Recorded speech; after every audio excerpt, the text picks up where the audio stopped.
Lisa Copeland, and I want to invite you to my show, The Big Sell. Are you ready to stop being a small player in a big world? Are you ready to decommoditize your business? Are you ready to stand aside from the competition? Join me every week on The Big Sell. I'm so excited that you accepted our invitation because, you absolutely killed it when you were in the pharmaceutical sales business. So tell everybody about Kendrick Shope. Tell us, how come you were on Steve Harvey? Tell us how come you make millions of dollars when you launch a course. It must work. I think that, Lisa, you know this better than, or as well as anyone else, but I think that selling is about, for me, it's about communication. It's about engagement. It's about treating people the way you want to be treated. And so I think that one of the reasons that authentic selling, which is the sales process I created, has been so successful is it takes away all of that pushiness, ickiness, sleaziness, slimy thing that we've been taught to do. And it allows us to be women and do what we do really well, which is make connections and engage. And so that's, I believe, why our customers' courses sell out over and over and over, because we do things differently. And you only launch once or twice a year, and there's a wait list? You mean I cannot just write you a check to get into sales school right now?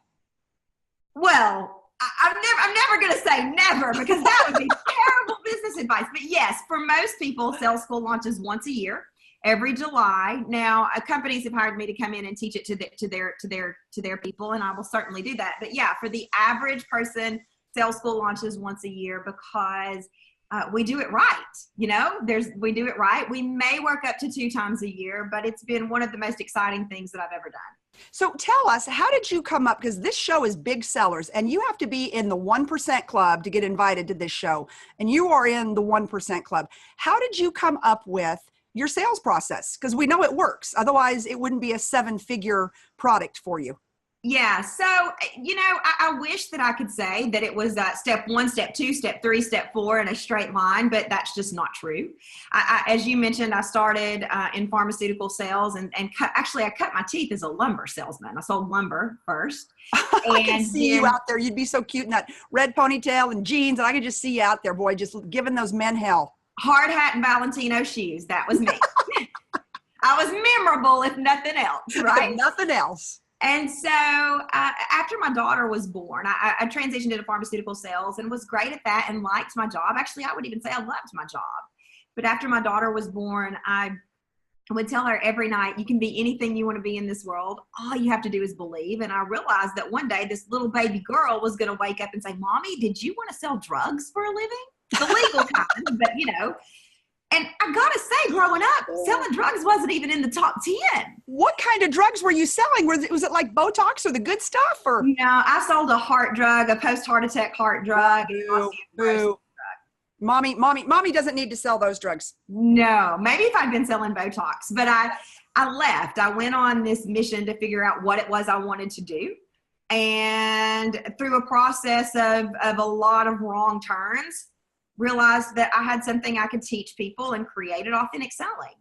Well, because you were also top of your game. I mean, you're being humble right now, but you were the top of the game in pharmaceutical sales. I mean, you were not out there just mediocre and, knocking on a few doors. You absolutely crushed it. I was very good at my job. Took our territory from 400th in the nation to number 1. That's it? A 400% increase? Yeah, I don't know. I'm terrible with math, but yes.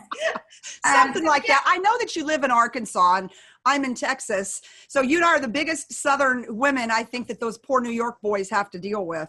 I agree completely. Absolutely.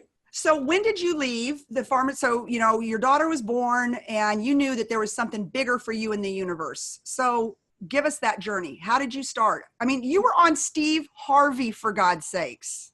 Yeah. Well, that was a big deal. That was a few years later after that. But the journey was I hired an executive career coach and said, I got to figure out whatever it is, I got to figure it out.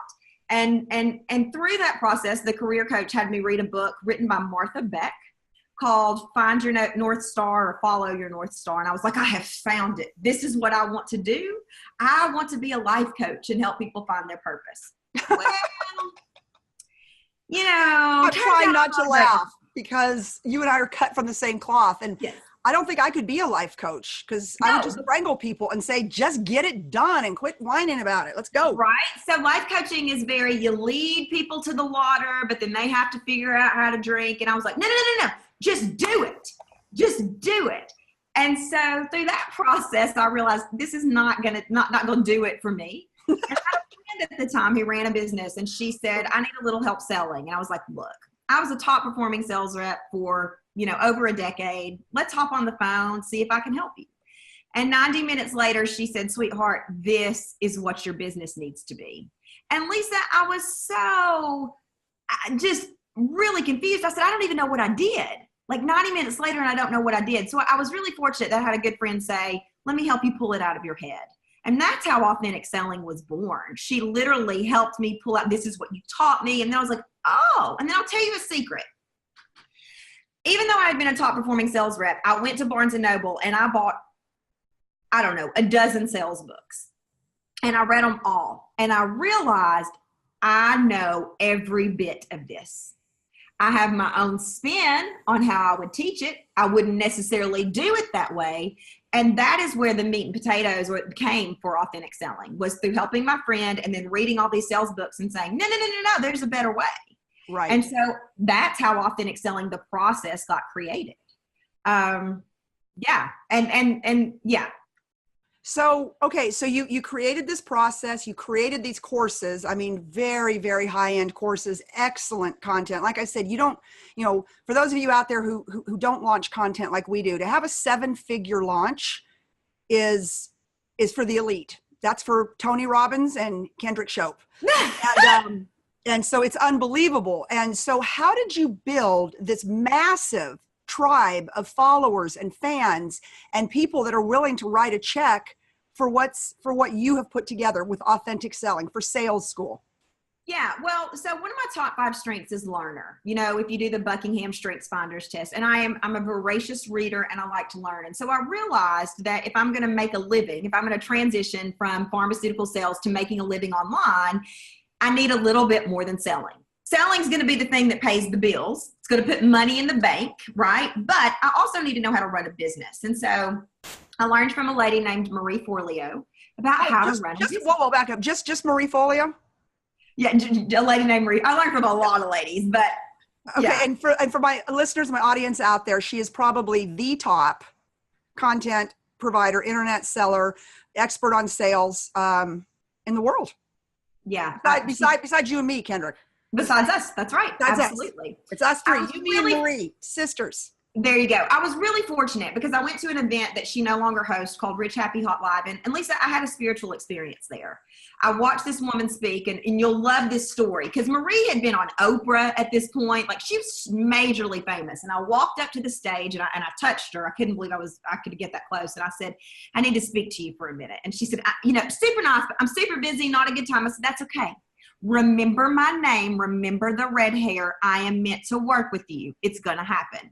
And I'm sure she thought, crazy woman, get me Crazy redhead from the South.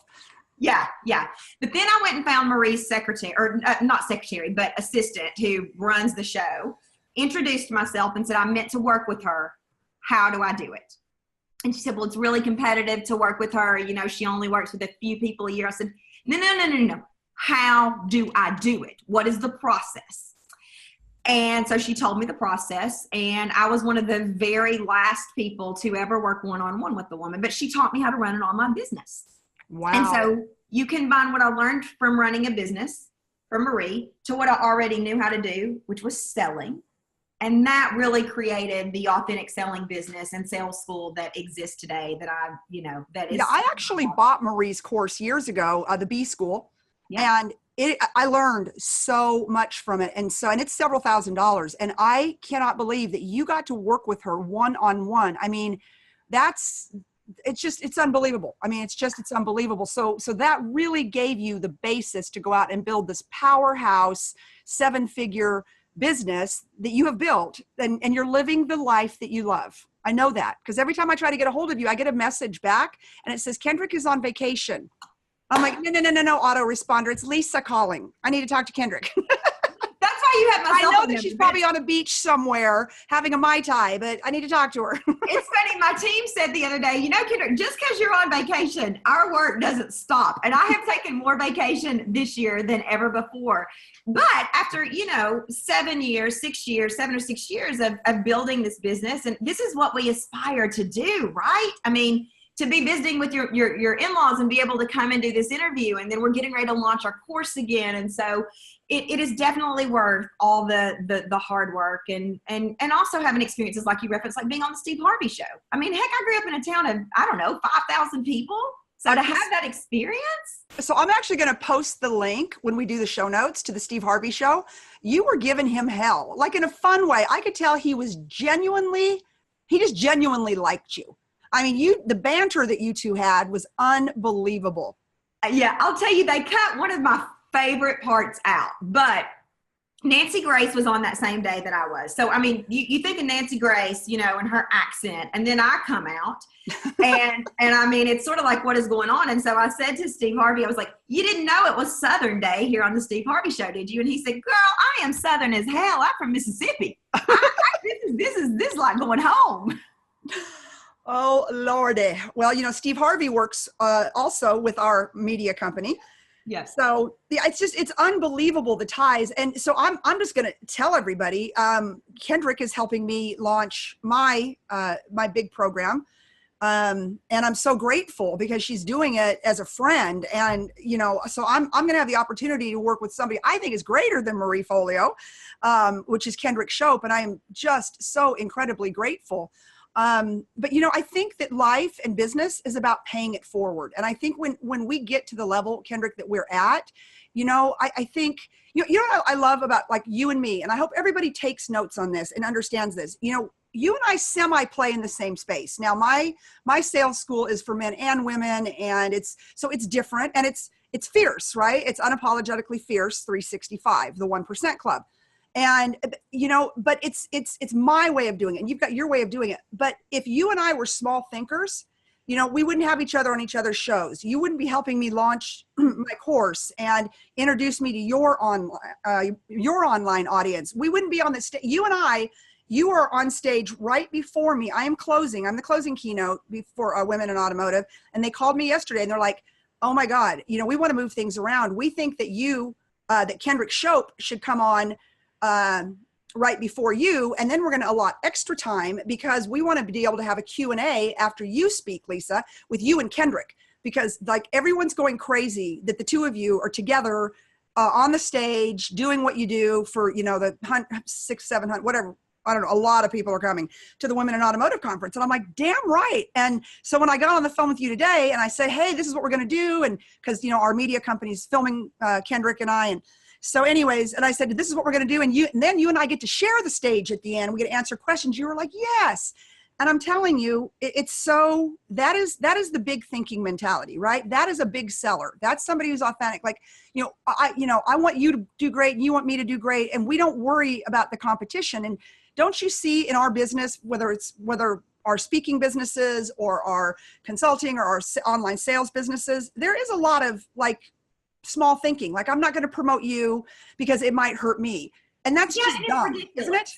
Yes, and it's absolutely ridiculous. First of all, you being from Texas, me being from Tennessee originally, that's not the way that's not the way I was raised, right? It's not the way you treat people. Girl, you're wearing a whiskey shirt. It's only, 11:30 in the morning. This is why I love you. Yeah. Actually, so my shirt would say Prosecco. I love it. Tennessee whiskey, baby. Jack Daniels. Tennessee whiskey. Now I got you. Okay. So one of my customers said to me one time, Kendrick, and it's a common saying you've seen before, but you're like whiskey in a teacup. You're usually in this real dainty package with your pearls and your heels, and then you open your mouth and you're like, whoa. So she sent me this shirt, and I'm on vacation, so that's why I've got it on. But anyway, yeah, the idea that the small-minded idea that we can't build each other up and help each other out is for somebody else's business. It's not for mine. And Lisa, you're being really, really humble here, but you have helped me out just as much by giving me opportunities and by building me up. And so it is absolutely my pleasure to say, we got to bring this powerhouse into the online world. They need to know you, what you've done, what you've accomplished. I mean, it's amazing. And I also think that people who are small-minded And people who are unwilling to share someone else's work, they really don't understand business. I am very well aware that I am not everybody's cup of tea, pardon the pun. And that is good. If you know that I'm not your cup of tea, I have done my job. Because in turn, somebody is saying, you are my cup of tea. Same with you, Lisa. Right. Why not expose your work to as many people as possible? Because you're going to be the right fit for the right people. And that's what I'm about. Like, you know, imagine how we change the world if everybody's living a life that they love. It sounds cheesy, but it's true. It's true. So, people who say, I'm not going to have that person on my show because it's competition or whatever, they're small-minded, and I don't think they get people or understand business, and they can go off and do their own thing. Not my people. Because you also have a show like I do, and you've got a podcast. Absolutely. And, you know, I haven't been on Steve Harvey yet. Hopefully that's coming at some point. But, you know, I mean, I mean, you can tell that you truly love what you do. Just like me. Like, I wake up every day and I'm like, damn, it's a good day, because it is the day that I decide what I'm going to do. I'm going to do what I love. I'm going to pour into people. I'm going to love people because that's who I am. And, you know, the universe will come back. It usually comes back in a paycheck at some point, whatever. It doesn't matter. Right. And, you know, my hope for everybody who follows me, who follows you, that they can find the one thing that they love to do when it comes to your job. And I do a lot of corporate speaking, so I have to be really, really careful, because otherwise the whole room would run out and go be entrepreneurs. Yes. But you know, I think no matter where you're at, that you have to find what your purpose is. Like, what is your center? What is it that gets you up in the morning if you were not paid, or if you were not given the credit for it? Like, what is it that drives you? So what is your purpose, Kendrick? Like, what is your driver in life? Yeah, what a great question. You know, I think that it's a little cliche, and I think it's twofold. I think one is family. We've got a 10-year-old little or 9-year-old little girl. She's going to be 10. And I think that that's what started this whole journey. Excuse me, was her being able to see, you know, I'm fine with role models being people in Hollywood and people. That's great. But I also want her to see that her mom can do those things too, because Hollywood feels, you know, or music or Broadway or whatever feels very removed. It feels not possible when you're a kid. It feels, maybe it feels possible, but it's like, how do I get there from where I am? But when you see your mom going on Steve Harvey, or when you see your mom running a 7-figure business or whatever, all of a sudden that becomes very possible. Yes. And so that's one of the driving forces. I think the other driving force is kind of what you and I have talked about before. Life's too dang short. You know, 14 years ago today, Lisa, 14 years ago today, my husband of 13 months had 3 massive strokes. Oh. It's not something I talk about online much, but I remember looking the doctor in the eyes, and he said, I can't promise you your husband will live through the night. Oh, and Kendrick, I had no idea. Really fortunate that he did. He had great doctors, great determination, great drugs, and it saved his life. But that moment changes you. We were 27 and 28 years old, or 26 and 27 years old. And to think that like that, everything can change, life's too short. Life's too short to wake up every day and to hate your job. Life's too short to wake up every day and think, I'm working towards retirement or towards the weekend. And I didn't know what the path was then, but by God, we went out and created it, because this is your life. And anybody who tells you it has to be a certain way is wrong. And now, so those are my 2 driving factors. Coaching for people. Are you for hire for executive coaching if somebody out there wanted to work with somebody at your caliber, your level? Yeah. So not officially, but for the right person, yes, absolutely. So we've scaled way back from one-on-one coaching. We did a lot of it for several years, but for the right people, absolutely. Yeah. We'll hop on the phone, see what you want to accomplish. And if we're both engaged and it's something I'm excited about and you're excited about, yeah, we'll make it happen. Yeah, because, I mean, I've always had an executive coach for years and years and years. In fact, I did a show yesterday and somebody said, how do you do what you do? And I said, well, I haven't done it by myself over the years. I've always had an executive coach. There was a speaking coach for many years and he was fantastic. And then I had an executive coach and she was fantastic. She helped me get my first book written. But it's really important that, you continue to pour into yourself. And and you also, when you're out looking for an executive coach, everybody, if that's what you want to make sure that you don't outgrow that coach in 6 months to a year. Yeah. And so it's really important. And I'm going to tell everybody out there too, it's not cheap, but who better to invest in? Like, forget investing in the stock market, invest in you, invest in your brand, invest in your future business holdings, and so many people, and Kendrick, and I see it with women, they just don't feel like that they're worth making the investment. And I'm like, but you'll go put money in a 401k that's going to sit there and, you may or may not ever see it, but you've got the opportunity to work with someone like a Kendrick Shope, and you're not willing to write the check now so that 2 years from now, you're really living the life that you want to live with the kind of, passive income and all of the things that we are able to create doing what we do. So it's interesting to me. And so, just like you went up to Marie Folio, I bet you, you and I both, we've talked about some of our fans, sometimes stalkers, just some crazy stuff that happens every now and then. And so, if someone would have come up to me and touched me, I'd been like, whoa, who are you? Step back, I'm calling security. Yes. So just the fact that, and then, this is what a great salesperson you are. She told you, no, not really. And you're like, okay, well, forget her. Obviously somebody runs the show here. I'm going to go to the real boss who runs her brand. And you just kept on. That just shows your tenacity right there. Yeah. And, I think there are two really important things that, and Lisa, I know you would agree with this, but there are two really important things that I've learned over the course of my life. One, I learned from my father. My father purchased a company years ago. So my dad worked his way up, was a great salesman, worked his way up, became vice president of a company here in Sweetwater. And then when he got promoted to being the president of the company, they said, your first job as president is to sell the company. And my dad said, oh boy, that's like a double-edged sword, right? Like, you finally get to be president, but now we're going to sell it and we're going to bring in all new people who are going to replace you. And so my dad actually ended up buying the company, but we had a family meeting about him buying the company. And I remember at the end of that conversation, him saying, well, there's one thing I've learned. Scared money won't make money. I've carried that my whole life. The other Scared thing money won't make money. I love that.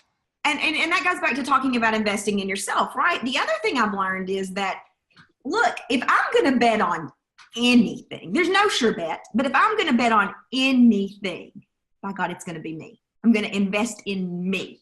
Because I know my drive. I know my determination. I know I'm going to get back up every single time. And you can say whatever you want to about the stock market, about whatever, but you have no control over it. I have control over me. And so when you talk about people being afraid to invest, and I completely agree, it is the people who say, I bet on me, that end up winning. Yeah. I will not work with somebody who isn't willing to invest in themselves. I don't do executive coaching. That's not really my genre. But I have been hired by people to do small projects or, consult. But, I can't even, I can't even be friends with somebody who is a small thinker. It's just, it isn't there. A good friend of mine, in fact, I'm about to be on his show in a couple minutes. So we're going to have to wrap up this one, but his name's Jim Ziegler, and he is an absolute icon in the automotive industry. And Kendrick, you're going to meet him next Sunday night. He and his beautiful wife, Debbie, are going to come have dinner with us. And his name's Alpha Dog, and he is a badass, let me tell you. But I had him on my show, and, what your dad said is going to stay with me. And what Ziegler said to me, he said, Lisa, he had his back up against a wall. The economy had turned. He had a huge sales force. He was selling into the automotive industry. And he said, but you know what? I decided that I'm the greatest salesman in the world, and I made the decision that you can sell your way out of anything. He says, if you're in sales and you're great, so what? You might have a bad season. You might have a bad month. You might have a bad year. But you know what, darling? You can sell your way out of anything. Any situation if you're in sales, you can sell your way out of it. Any financial situation and anything. Well, and that's why you and I love selling so much, right? Because it really is the key, the ticket, the passport to anywhere you want to go. That's it. To anything. I've sold cars, insurance, skirts. It doesn't matter. Yeah, even getting along with your husband or getting your kids to go to bed. If you can sell, you can get anything you want. And that sounds cliche, but it's not. It isn't. In fact, I think that you said that to Steve Harvey about selling your spouse, didn't you? Wasn't that on the show? Yeah. So we talked about, we had a Q&A section, and the audience member asked about how do I convince my kid to go to bed, and how do I convince my kid to read more or something like that. And the answer was, this is the crux of selling, right? Like, I love this question because it is the key to unlock any door you want to go into. If you can't sell it, nobody's going to buy it. It doesn't matter if you're talking about ideas, beliefs, products, services, you got to sell it. And step number one to selling it, by the way, is you believing it. Because if you don't believe it, you can't sell it. Yeah, I can't sell anything I don't believe in, and then if I believe in it, you can't stop me. That's how I am too. I know. I'm really good when I know what I want, when I know what I believe in. When I am in it confused, I'm a hot mess. Okay, well, we've got to wrap things up. How will people, how can they get on the wait list for sales school? Yeah, absolutely. So you can come to kendrickshope.com and click. And it's SHOPE, which we will post in the show notes, everybody. Yep. And I emailed you the link also, Lisa. Just click Sales School, and there's a box right there that you pop your name and email address in. And what I will say is, even if you're not interested in sales school specifically, because some people may already have their plans made, get on the wait list anyway, because we, in July, give the best free online sales training available at any time all year long. And it's free. And it's free. It's 3 videos that leads up to a live class that I teach, and it is fan-freaking-tastic. People rave about it every year. So get on the wait list anyway. Well, I'm going to get on the list because I'm going to go through it. Okay, so everybody, I'm going to post the Steve Harvey interview because she's freaking hilarious. She and Steve Harvey were bouncing off of each other. I'm going to post the sales school wait list link. You can follow Kendrick on Twitter because I do. She has amazing content on Twitter. I know on Facebook. Kendrick, how about LinkedIn or Insta? Yeah, I'm on Insta. It's more personal stuff on Insta. Okay. You can follow me at Kendrick Shope, but most of the work stuff is Facebook and Twitter. Okay. Yeah, most of the work stuff. My friend, I'm excited to share the stage with you. Let's see, what is today? Today's Wednesday. So in less than a week, you and I will be on the stage together in Orlando at Champions Gate for the closing keynotes, you and me, for the Women in Automotive Conference. And I hope everybody out there who's coming to the conference, you just get a little taste right now of Lisa and Kendrick. And like, you wait to see us all dressed up and in our heels and strutting on that stage and telling women that you can be anything you want to be. You got to be able to sell, the confidence, get rid of the fear. And it's going to be legendary, my friend. And I cannot wait to see you on Sunday. And we're all going to get together and hang out and have fun and plan our world domination together. I can't wait. And, even if you're one of those people who isn't able to attend, which I hope everybody's able to attend, and I hope I get to shake as many hands as possible, but even you will feel the cosmic shift when Lisa and I get together. You will feel it energetically. When you're like, what is that? You'll just know.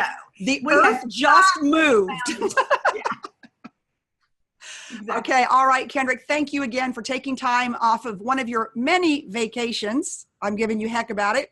Although I've been taking quite a few this year too, so I guess I shouldn't talk too much. But anyways, thank you so much for just pouring into everybody. Everybody, I'm going to post the links. Get on the wait list for that sales school. She's so generous. She's got another free course online that'll be coming out behind that. And Kendrick, I cannot wait to see you next week in Orlando. You might be drinking whiskey. I'm going to be drinking champagne, sister, but we will toast for sure. That sounds great. I can't wait. Thank you for having me here. All right. Talk to you soon. Bye. Bye-bye.